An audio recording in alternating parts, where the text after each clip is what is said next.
that no one knew we needed. You might have seen the simulations, the memes by now. One gorilla, 100 men. Who would win in a fight? The internet has a lot to say.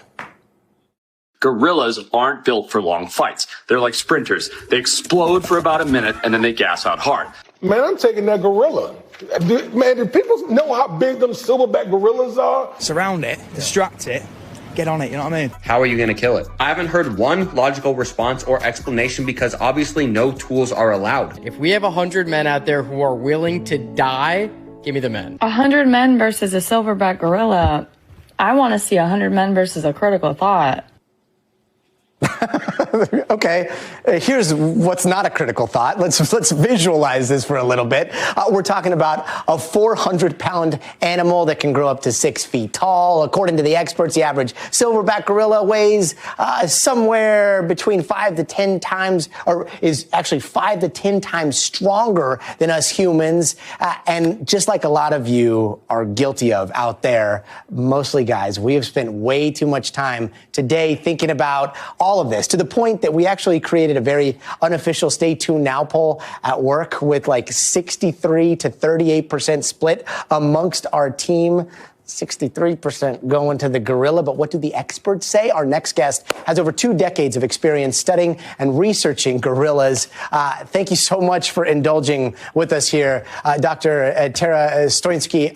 I know this is a weird conversation, and I want to say that this is a dumb conversation, and I'm hoping we can talk about way more pressing matters in a second. But can you just settle this for us real quick? Like, if 100 normal, unarmed guys got into a fight with one gorilla, how would it go?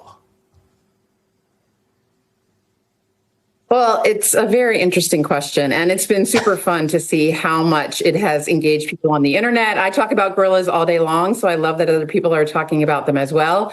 I don't think there's a definitive answer, but I have to say that I would be on the side of the humans in this case. Gorillas come to this with, a ton of power, all that upper body strength. You can see them here kind of just smashing people right and left. They've got incredible jaw strength. But I think the sheer number of humans that they would be up against, and the fact that humans could hopefully coordinate their behavior, tag team, take a little bit of a rest while the gorilla would just be going full steam the whole time, would really put the advantage in for the humans.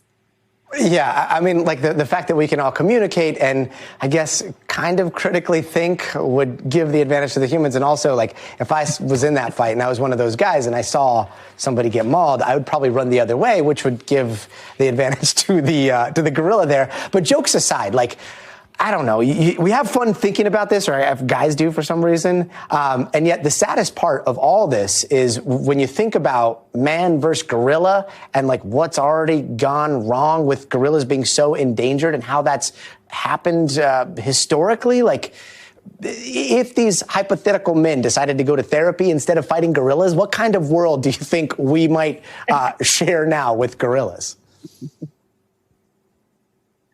Yeah, that's a really great point. I think the fight that we're talking about here is a little bit misguided because really gorillas are in a fight, and they're in a fight for their survival.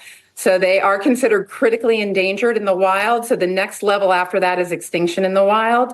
So definitely the fight that they're in is for their survival on the planet. And, what I'm really hoping is I love seeing how engaged people are about gorillas. I mean, they've played a big part in our mythology and our movies. People are clearly fascinated by them, which is wonderful.